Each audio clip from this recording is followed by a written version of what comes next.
Should I give the photographers a minute or so?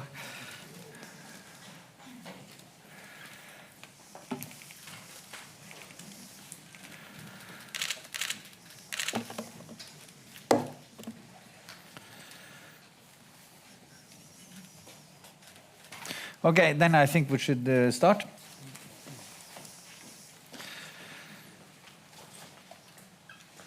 Dear President, dear Prime Minister, ambassadors, ladies and gentlemen, my name is Sverdrup and I'm the director of the Norwegian Institute of International Affairs.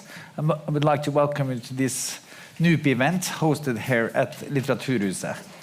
The topic today is Nordic perspectives and approaches to the security situation in Europe. The background for this meeting is rather dramatic, I would say. Russia, a permanent member of the UN Security Council, has launched a war against Ukraine, and it is unfolding at a rapid pace, and the horrors are unfolding as we speak. Russia has mobilized its troops, conducted a sham referendum, and made claims to parts of Ukraine. Russia has also repeatedly threatened to use nuclear weapons, and they have cut off gas supplies to Europe. In Ukraine, the resistance is very strong, and they fight back with huge sacrifices. And we have seen a remarkable European and transatlantic unity and commitment to supporting Ukraine. Now, Finns, as we know, are notorious for their ability to know when to be patient and when to act swiftly. President Niinistö and Finland knows better than most what goes on in Russia and how to best respond. During a short period, President Niinistö and the Finnish leadership has moved swiftly to prepare a Finnish NATO membership. The first sign of this was perhaps his New Year speech, and in mid-May he announced the bid for NATO membership. By doing so, Finland and President Niinistö also helped to facilitate Swedish membership in NATO. And I would also like to add that I think that the outcome of the Danish referendum on its opt-out would have been different without Niinistö. As such, President Niinistö has been a key agent for a Nordic Zeitenwende, a transformation of the Northern European security space, and also a change in Nordic cooperation. A lasting change, I would say. So we'd like to welcome President Niinistö to this event. Let me also, of course, also welcome Prime Minister Jonas Gahr Støre. Prime Minister Støre, as we know, has been a key architect for over a very long time for Norway's High North policy and been a keen supporter of Nordic cooperation. He's also been consulting closely with President Niinistö during these critical months. And last week, Støre not only presented the budget for Norway, but he also participated in the first meeting of the European political community in Prague. And he's, of course, very much engaged in the critical discussions going on in Europe now related to European energy security and a potential price cap. It's great to have you with us also, Prime Minister Støre. A few practical issues before we start. This seminar will be streamed live on NUPI's YouTube channel. Emergency exits are to the left and to the right, and also through the main entrance. And in case of emergency, the gathering point is in the Royal Park across the street. This session will last for 1 hour. We ask you to please remain seated until the President and the Prime Minister has left the building. Without any further ado, I would like to ask the President of Finland, Sauli Niinistö, to take the floor. Please.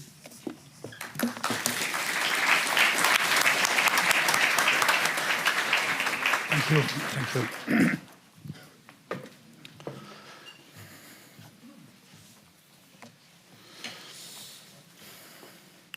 God morgon. Hyggligt att möta alla dig här. Prime Minister Støre, dear Jonas, Director Sverdrup, ladies and gentlemen. It's a great pleasure for me to return to Oslo, to NUPI and to Litteraturhuset. 1 day shy of 10 years ago. During my first state visit to Norway, I also shared the stage with Director Sverdrup here. What a difference a decade makes.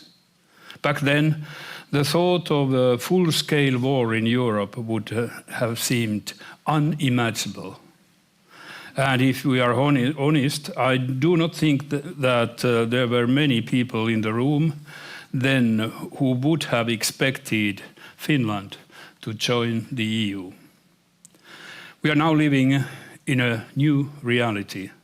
The reality is, of course, most dramatically felt in Ukraine every single day. Although Ukraine is making heroic progress in reclaiming its territory, the suffering of the Ukrainian people continues. The end of the war, Russia's brutal war of aggression against a sovereign country, against its neighbor, is unfortunately nowhere in sight. The news this morning are a case in point in discriminate attacks on Kiev and other cities in Ukraine. I believe that Finland and Norway, two countries that also share a border with Russia, feel particularly strongly about this. Finland, like Norway, together with the whole EU and other our partners, has firmly condemned Russia's acts. Finland, like Norway, has been steadfast in its support to Ukraine ever since the start of the war. Finland will continue its assistance to Ukraine and the Ukrainian people for so long as it is needed. The effects of the war, however, don't stop in Ukraine. The security situation in all of Europe is more precarious than it has been for a very long time. If we needed a reminder of the dangers for us here in the Northern Europe, we recently received one. The explosions in the Baltic Sea 2 weeks ago, leading to gas leaks in the Nord Stream pipelines, need to be thoroughly investigated. Those events have reminded us of the need to bolster the security of our critical infrastructure. They have also reminded us of the myriad possibilities in which this crisis may escalate, horizontally or vertically, with unforeseen consequences. One thing is certain. In the coming months, our resilience will be severely tested. There are dangerous scenarios that we can and should anticipate. There are wicked surprises that we need to prepare for. Whatever Russia does next, however difficult the energy crisis will turn out to be, unity must be our response. I'm convinced that we will pass this test, but it will not happen automatically. Maintaining our unity, maintaining our resilience will require constant efforts from every single one of us. We must be vigilant. We must be ready for hard choices, and we must make them by sticking together. Dear friends, for us Nordics, this should be a natural instinct, because fortunately, in this new reality, some basic truths have remained unchanged, or rather, they have been even further strengthened by the changes around us. As I said in my speech here in 2012, Finland and Norway belong to one Nordic family. As I said then, we are welded together by sheer geography. As I said here then, There is still room for the Nordic countries to strengthen their common profile in the eyes of the world. There are still 2 countries that are not yet ratified the NATO membership of Finland and Sweden. It is up to Hungary and Turkey to decide whether they are ready to proceed and join the 28 allies who have already given their green light. Based on the good and constructive conversations we have had with both countries on various levels, I am confident that it will happen in due course. When Finland, together with Sweden, eventually becomes a NATO member, our one Nordic family will finally be welded together by a common alliance, too. It will bring an important additional ingredient to the already powerful Nordic model: a common approach to security. The Nordic brand will become even stronger. We should think how we could make better use of that globally too. When Finland becomes a NATO member, the most important value added to our security will be the preventive effect of the alliance, joint deterrence. As a NATO member, Finland will participate in the planning and development of that deterrence. It will provide the kind of protection we would not have outside NATO.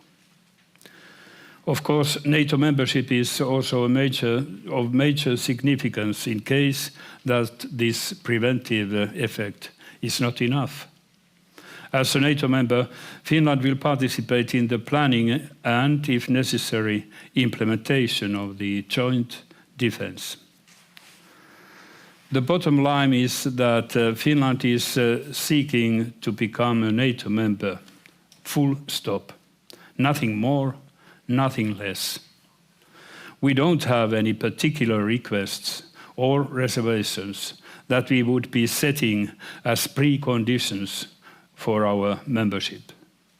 The Finnish profile in NATO will develop naturally over time and according to changing circumstances. When the whole Nordic family belongs to NATO, I believe that we will see a lot of Nordic cooperation within the alliance. That comes naturally, given our Nordic identity and mindset. More often than not, our interests and approaches will align. But let me stress this. Finland is not seeking to build any kind of a regional bloc within NATO. We will look at the Baltic Sea region as a whole. We will look at the alliance as a whole. We are not just asking what NATO can do for us. We are also thinking what we can do for NATO, committing to the security of the whole alliance, of all allies. Ladies and gentlemen, as a big step as NATO membership is for Finland, not everything will change. We are not starting from scratch. Although our security environment is changing dramatically, the basic contours of Finland's foreign and security policy remain intact. They just need to be adapted to the new reality. We have never wanted to increase tensions, but we have always made sure that we are also ready for more difficult circumstances. We may not have made the loudest of public statements. Instead, it is our silent but robust deeds that have made the difference. And we are prepared now. We are now benefiting from the fact that we never let our guard down in the past decades. Our defense is in good shape, and we are increasingly investing in it. NATO membership does not mean that we could start neglecting our own national defense. Just the opposite. Finland's membership will double the border NATO currently shares with Russia. For both Finland and NATO, it is of utmost importance that Finland will continue to primarily take care of defending its own territory. When coordinated with the joint planning of the alliance, fulfilling this task has a stabilizing effect that will enhance security in Northern Europe as a whole. Over the years, Finland has built a dense web of Western defense and security partnerships. Although all eyes in our domestic debate are now on NATO, we must not forget the importance of these other cornerstones of our security. The EU, as a more effective global actor, also in the field of foreign and security policy, is in our core interest. And the further development of EU-NATO cooperation is now even more significant for us than before. Also, as NATO members, we want to advance further our bilateral and multilateral partnerships in Europe and across the Atlantic. As we recently announced, we are opening negotiation on a defense cooperation agreement with the US, a similar agreement to the one that Norway has. I have been delighted to see how steadily our bilateral defense cooperation with Norway has developed, with a particular focus on the North and the Atlantic. The importance of that cooperation will only grow with our NATO membership. As we know, all the 5 Nordics are joined in various multilateral defense arrangements, from NORDEFCO to the UK-led CHEF. I want to note Denmark's evolving position on EU and other defense cooperation, brings in welcome new dynamism also from the southern part of the Nordics. And we should not forget the trilateral cooperation between Finland, Sweden and Norway either. Already in 2019, I convened the Prime Defense and Interior Ministers of the 3 countries to my summer residence, Kultaranta, to intensify this connection. In a changed situation, with different ministers in office in all three countries, I believe we would all benefit from continuing this conversation soon. Dear friends, finally, as I mentioned in the beginning, Finland and Norway share one particular element that will always be a major factor for our security. We have a common neighbor, Russia. And I believe we also share a common approach to that neighbor. As for Finland, we have never been naive about this. Neither have you. Our idea has been to maintain as functioning a relationship with Russia as possible at a given point of time. Simultaneously, I have always repeated the old Finnish wisdom that a Cossack takes everything that is loose. At this point of time, any kind of functioning relationship with Russia seems like a very distant prospect. Instead, we need to focus on fixing anything that may still lay loose. But we also need to remember that Russia will not disappear. It will continue to be our neighbor, even if there is no turn for the better. Finland can never afford to ignore it. NATO membership will not change that reality. In this, too, I think there is a lot Finland and Norway can learn from each other. Ladies and gentlemen, I now very much look forward to continuing our conversation here on this stage later during this visit and in the months and years ahead. Thank you.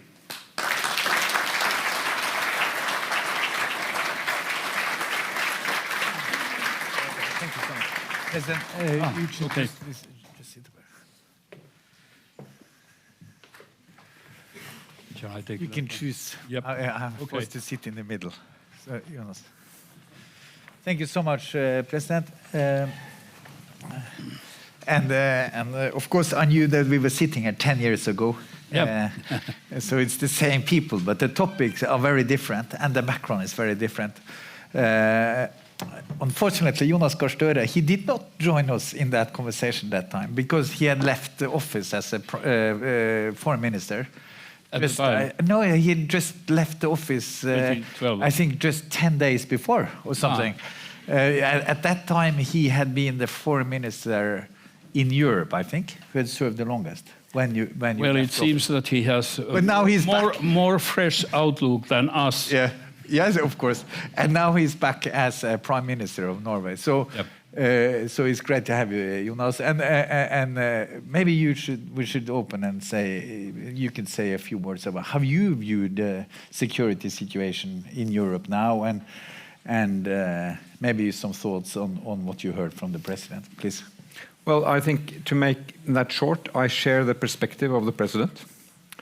I share the roots of his analysis, which is based on geography, history, which is distinct. There are differences, but there is this shared reality that you don't choose your geography.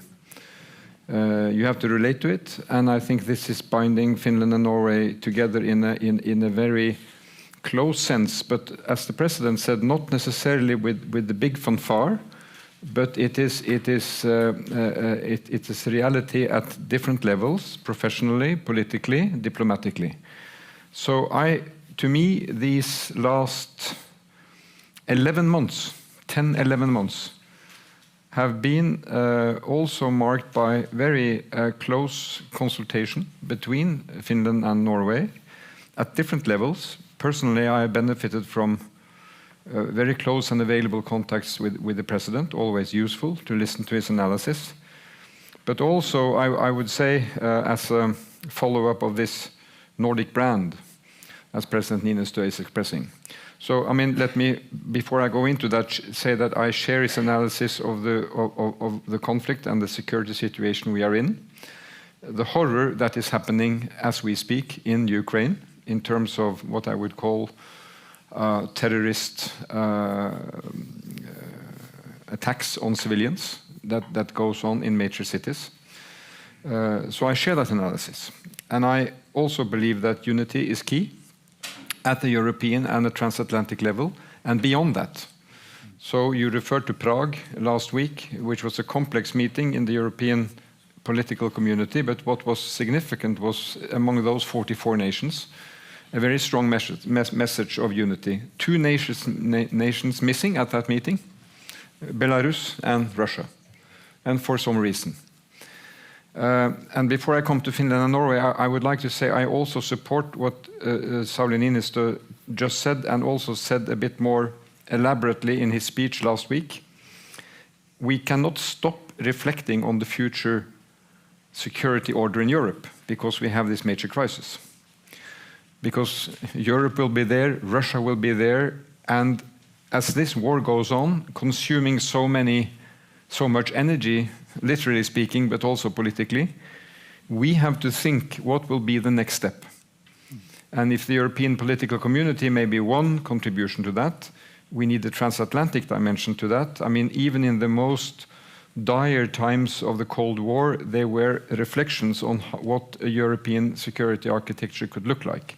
And we have to give, I think, as we resist this totalitarian, authoritarian push that we have from Russia, we have to think how we can bring back to the European scene a political order which is based on peaceful settlement of conflicts.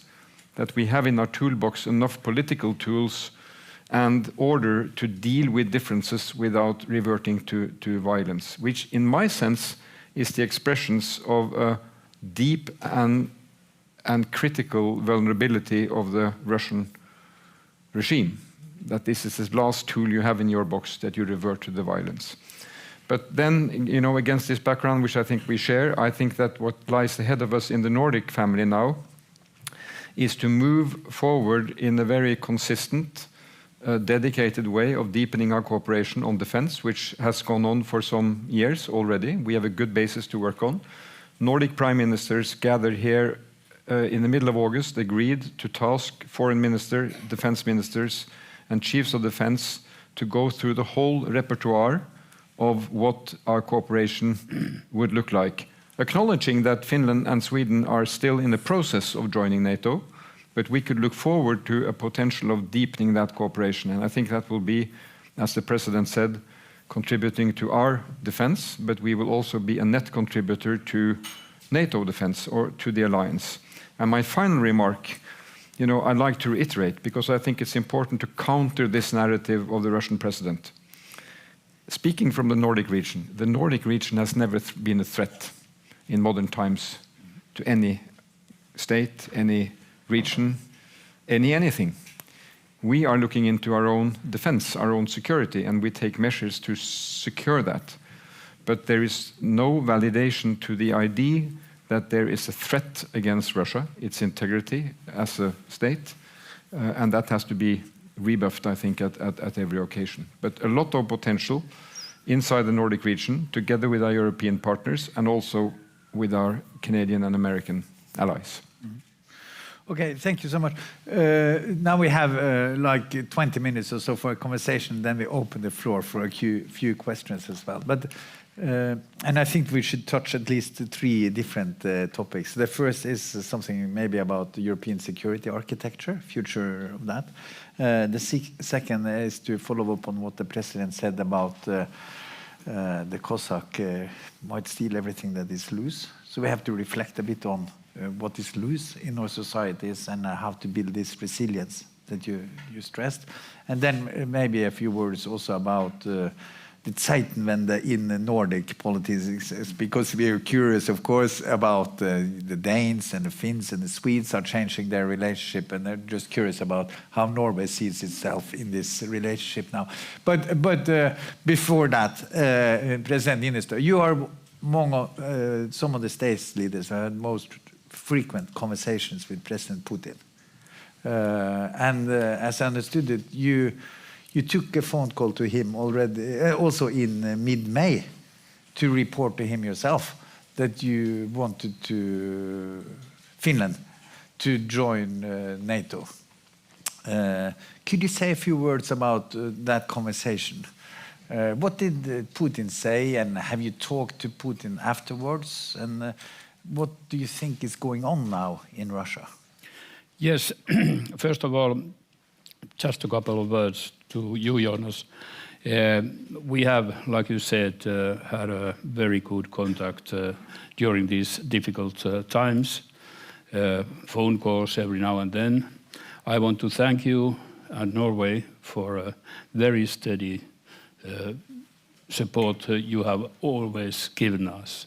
That has been most important, that I see that it's one that Norway, your policy is one of the cornerstones in building the Nordic, well, if you want to call it bloc or brand, yes.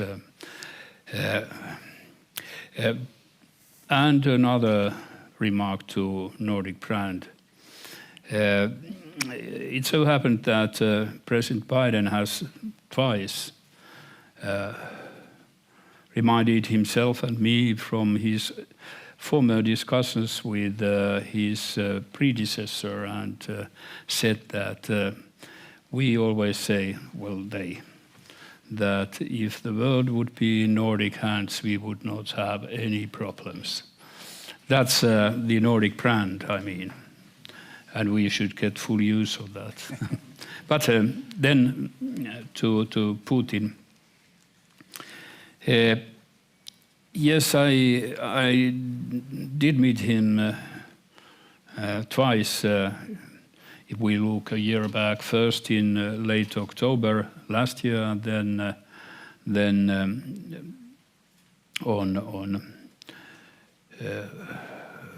or I had a telephone discussion, not meeting him, in December, January, March, and May. Why? We have to keep in mind that, like you said, I have been discussing very often with him, but I have also visited White House maybe more than, actually I don't know any heads of states during the 3 presidents.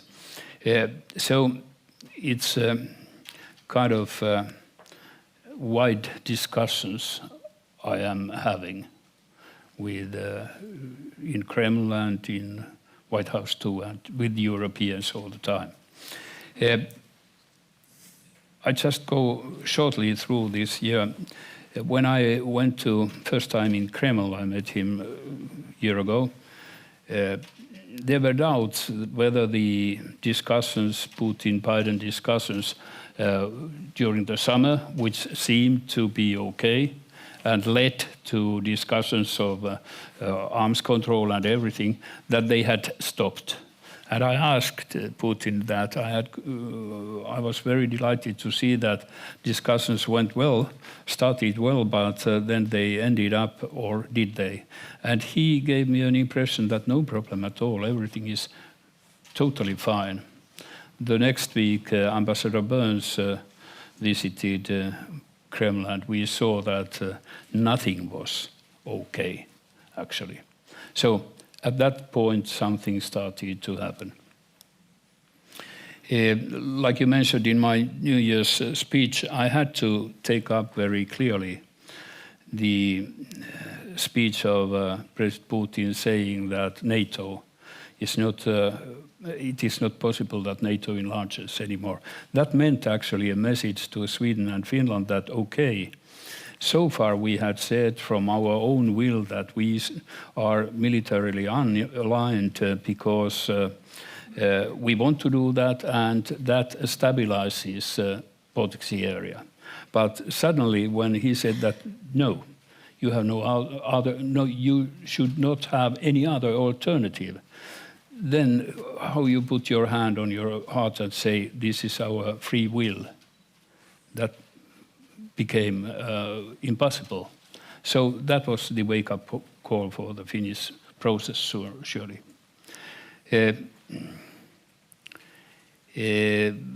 I called him during the wartime and, well, telling that he usually gave his story about Donbass, how a Russian minority and Russian-speaking people are badly treated there. And, well, I had to ask that you're bombing Kiev, Kharkov, Mariupol in the very beginning. They have nothing to do with your Donbass. And, well, he really didn't give a good answer to that. But I think that in that stage he still thought that it will be over quite soon. Our last discussion was only that I wanted to tell him word by word directly that we are going to NATO. Because otherwise I would have felt that, well, we Finns, we never sneak away round the corner, and, well, we tend to be very clear in our behavior. His reactions were actually a bit similar than we have seen many times later now. Calming down, this is actually not that much, and like we have seen later on, they continue to say, trying to, in a way, calm down everything so that it wouldn't raise a huge unrest or discussion in Russia. Jonas, so on the European security architecture, what we see now is obviously it will be changed. There will be a hard border between Europe and Russia. It will be a more militarized border. There will be less economic exchanges, stronger ideological differences between an authoritarian or democratic rule. And Ukraine is obviously part of this European security architecture also, and there will be no room for buffer states in this new security architecture. As I see it, nobody would like to be under the sphere of Russian influence. So it will be a very different Europe, and as part of that, Norway's role will also be very different. Of course, our relationship with Russia will be different, but also our role as a security supplier or a supplier of energy to Europe will be very changed. We will be not only one among the most important suppliers of energy, but the most important supplier. Of course, there will be LNG, etc. But it will be a very different role. And right now, Norway profits a lot from the high energy prices. I know this is sensitive because these are ongoing negotiations, etc. But maybe, and you have made those remarks earlier on Europe being in a war economy, etc. And Norway is also part of this war economy in some senses. So how do you view Norway's role on the energy field, and how do you view the conversations going on now on the European price cap or on gas, and tied to this security architecture? That was a small question. Yeah, it's small. But these are the big questions I guess you are struggling with now every day. Well, let me reflect a bit on it. First of all, you talk about borders. It is a moment where I'm happy that we have borders, actually. You know, Norway had land border, but no sea border with Russia. So we had what was called a disputed border. And you don't want a disputed border with Russia. So I think that we were able to land that agreement in 2010 is of significance now. So we have established borders. Then the second dimension I just would like to add to your introduction, I've come to energy, is that I think we have to because you draw a lot of conclusions. There will be hard border, no buffer states, there will be no economic... less economic interior. Yeah, and that is probably right. I'd just like to add what President Niinistö has been saying, and I agree with him. There is a high doses here of unpredictability. So we don't have a clear script on what next month and next quarter will be. And I think we as democracies have to prove that we are attentive, looking for what is the reality, what is, as I've been saying a few times now, in the world of false fake news, what is the truth, and how do we relate to it. Now on energy, you know, let me take the kind of main messages that we from Norway share with our partners and allies. First observation, it is not in Norway's interest to have high and spiking gas prices, energy prices in Europe. It is not in Norway's interest for 3 reasons. 1, it creates instability in Europe. It hurts our economic partners that our industry is trading with. It creates social unrest with our partners and allies. And you and I live in southern Norway. It drives Norwegian electricity prices. We're not served by that. So that's point number 1. Point number 2, what is the main contribution Norway can give in this situation?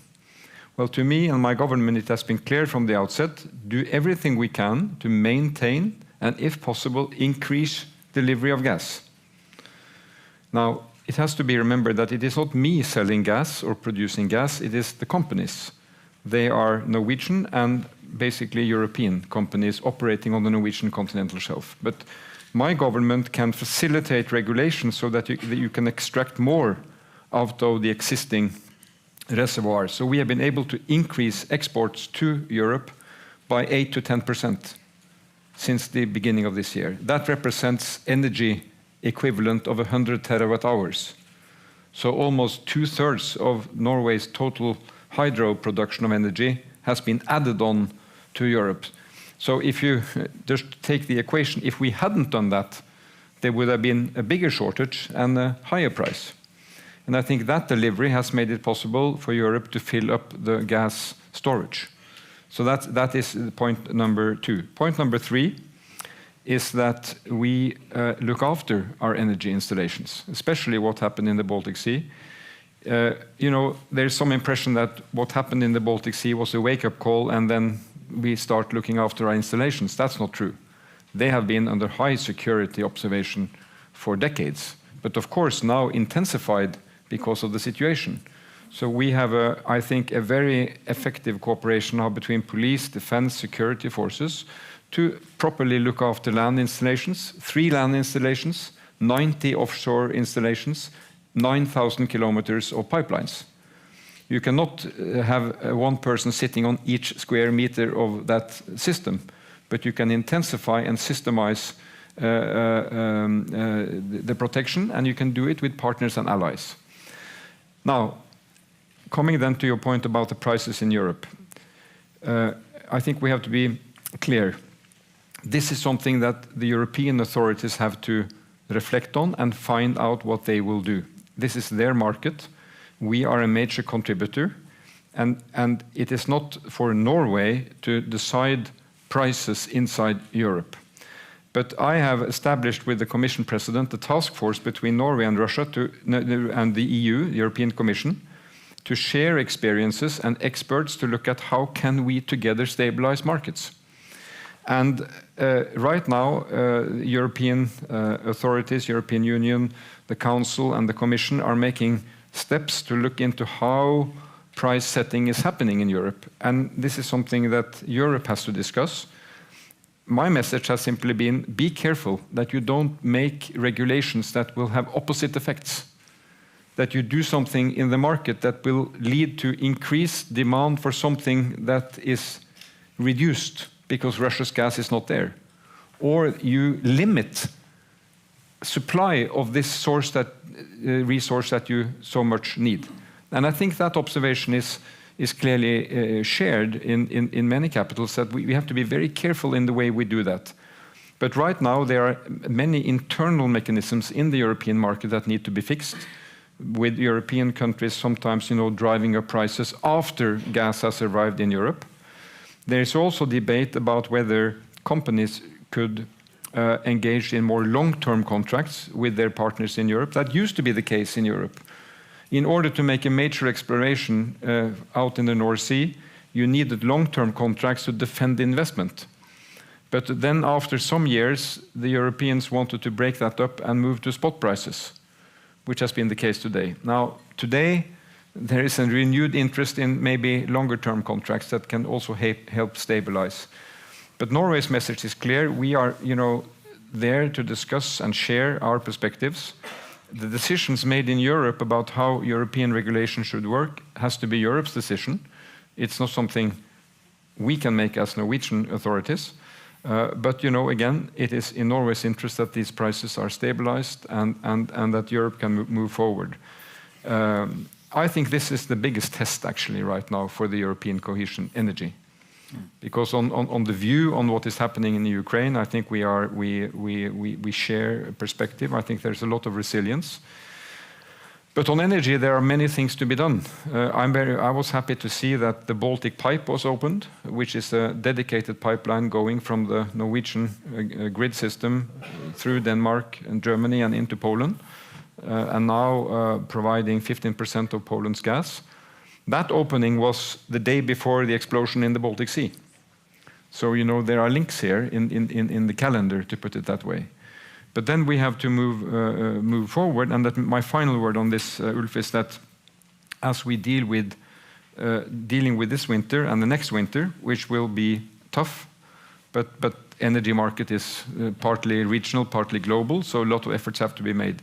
But the real answer to this challenge is that Europe needs to step up speedily its production of renewable energy to replace what has been missed. And that is something which I also discussed with the Commission President von der Leyen, because here Norway too can contribute. If we succeed in carbon capture and storage, gas can be used for hydrogen. If we succeed in a major scale-up of offshore wind, if we succeed in a major push on solar and land wind, we can gradually replace what is being missed. And if there's one continent with these institutions that can make that, I believe it's Europe. And in this, Norway is very closely aligned.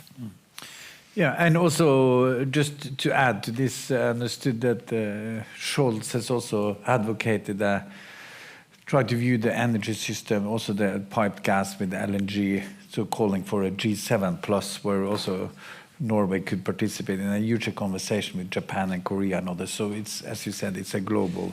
Yeah, but you know, and we are in particularly, I think, close contact with the capitals that used to be our major partners here, Paris, Berlin, London, and of course with Brussels. But you know, LNG is a global traded commodity. So Europe has to be there now. Europe is attracting a lot of the world's LNG. I think about 80%. But you know, the way you then start to intervene on prices can have influence also on supply. So one has to be very careful there. The President Niinistö, so you said also in your remarks today that the European, you had the NATO security cooperation, you had the bilateral cooperation, but then you also stressed the European Union as a security provider for you. And of course, now Jonas Gahr Støre stressed also there was concern about the energy situation, how that might impact on European unity. How do you view the European unity going into this demanding winter? And how do you view the kind of role between the EU and NATO going forward? Yes, maybe a couple of words to energy. First of all, it's surely important that Norway has been able to increase its production. That is important for whole Europe. But I take kind of a layman's opinion here, because I guess 99% of people have difficulties in understanding the whole system, how price of electricity is formed. I mean, looking prices from 0 to 100 changing in one day or 1 week, that's ununderstandable. And even though I am a layman, I just guess that there should be some ways of trying to let it, put it more in a stable form, and maybe totally separated from this situation, which is caused surely by Russian war mostly. It gives a good reason to work further. On lines, maybe you actually described a bit combinations and how they fit together. That's for the future most important. But then security and the role of EU. We saw last year 3 kind of processes going on. First, there was discussion inside the European Union about strategic compass. Then we started to talk, or in NATO, they started to talk about strategic concept. And the third issue was tabled, and that was cooperation between EU and NATO. So I think that these discussions, the 3 combined, because actually they don't differ that much from each other, while Europe is concerned, those 3 items and discussions combined, that might be a basis for creating European security and defense architecture. But, well, like we have with Prime Minister both underlined, Russia will be in our neighbor. They won't go away. And somehow that relation has to be dealt. But unfortunately, I can't imagine at the moment how we could start it, even start it in these circumstances. But that day will come. Okay, sorry, for me up here it's a bit noisy. I don't know what it is. It was they're working on me it. talking. No. The layman was very clear in his remarks. Now I see we have a few minutes, so I suggest that we open the audience for for a few questions. We have to end 10:57, I'm told. So, but it means that we have 9 minutes. So I ask you to please identify yourself. Be very pointed. No room for long comments, but pointed questions. Please, is there somebody who's interested? Okay, my colleague at NUPI, Julie Wilhelmsen. Thank you, and thank you very much for speaking to us. I would like to ask you a question building on the idea that the situation is very unpredictable. And I'm thinking that the situation in Moscow now has changed tremendously since the mobilization was announced. And we could be in a situation where actually the Putin regime somehow unravels. So I would like to have your opinion on that. And then I'm very interested, if so would happen, who on the Russian side would you call if it's not Putin? Thank you. Yes, we hear news, different kind of news, a lot of them every day, concerning the situation in Kreml, what kind of plotting is going on. But I would recommend to be a bit careful and, first of all, critical on what we hear, because so far there hasn't been that many concrete signs of anything taking place. But surely I have noticed that, surprisingly, in Russian, also so-called official media, you hear quite critical voices from those people who have traditionally been supporting strongly and maybe not or having a principle of always supporting the Kreml, being now criticizing. So that is a new phenomenon. What happens if something happens, what happens after that, it is very difficult to define. We hear voices that there are kind of two blocks, one of the Siloviks pushing, and maybe one from the oligarchs, a softer one. And now we hear about combination Wagner, Kadyrov from Chechnya, talking together. A lot of rumors, yes, but not that much concrete. Excellent. Other comments, questions? Over here, please. Osman. Just a second, so you have the microphone, please. The Spanish ambassador. Good morning. Two questions, short questions for the Prime Minister of Norway and for the President of Finland, with the gratitude of you sharing your thoughts with all of us. You know that there is a different perspective when it comes to energy inside the countries of the European Union, and then I'm very glad that you said about the task force that you've laid with the President of the Commission.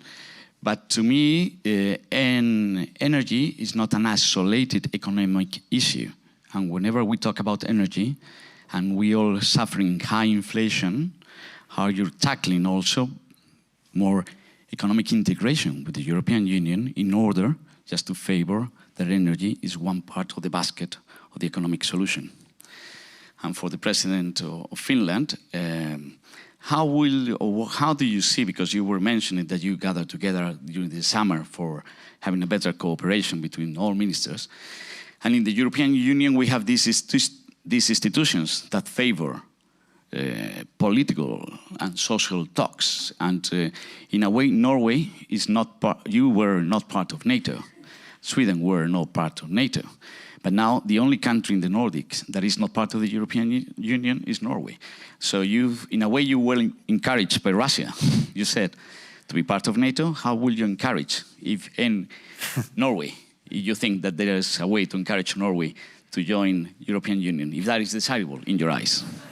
It was an elegant way of putting that to the Finnish president. Jonas, would you start? Well, Ambassador, if I understand you correctly on energy, I think, you know, we had inflation figures coming out this morning on the news. We're part of this together. And one major thing driving inflation in Norway is energy. And, you know, I have to spend time explaining to colleagues in Europe about Norway's specificity. Norway is Europe's major provider of gas. Norway is the country in Europe using no gas. How can that be? Well, we have the hydropower, which is our 100 years of experience. But that is very much connected to price levels in Europe. And I agree with the President. How can it be? And there's an effort now being made to see, can you disconnect electricity prices fixing with gas prices fixing? I think that's a very important work. And I note that the Commission is taking steps analytically to try to move in that direction. So we are integrated in this. You know, so this is something I have to spend time explaining also back home in Norway, because, you know, I think in every country now people will say, why can't we just, you know, close down and look at our own little entity? We can't. And so we are here integrated, and that's why I go in with all my energy politically to try to see how can we make our contribution to make this stabilization happen. And I think, you know, I think we are on a good track, if I may say so. And then I'll leave it to the President to find out how we will fix that other issue. Actually, I would like to continue. Jonas, you said that we are integrated. That's true. And what integrates us, not necessarily some letters, EU, NATO, not more than values, our mindset. That's a very, very strong combination of our nations. So I would, and we have now experienced during the Ukrainian crisis that it is a strong one, and not depending on, well, what institutions you belong to. It's all European, it's all Western mindset. And keeping that is most important. Yes. And then to your second point, or your point, what could I do? I really did, when Sweden was about to have a referendum on whether they enter the EMU or not, they asked me to give a speech in Stockholm, and the referendum was negative. So, if I now say that I won't say anything more, maybe you can judge that what my wish is and why I don't want to ruin my wish. Thank you. Okay, thank you so much.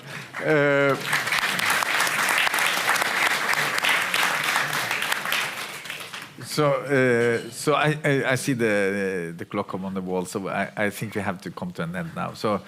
First, let me thank President Niinistö and Prime Minister Jonas Gahr Støre for coming here. And as the President said, you were here 10 years ago. It was a very good conversation at that time.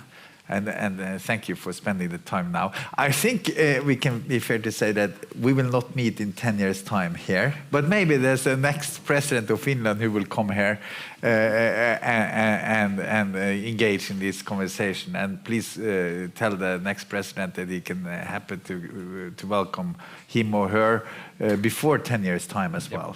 And let me also say that I think it's just extremely important that such prominent leaders like President Niinistö and Jonas Gahr Støre take the time to meet in the very busy schedule, to meet academics, to engage with the academic community, but citizens, and of course also the diplomatic community. So thank you so much for taking this time. It's extremely important for us. Hopefully it's a bit rewarding for you as well. So please join me in thanking President Niinistö and Jonas Gahr Støre.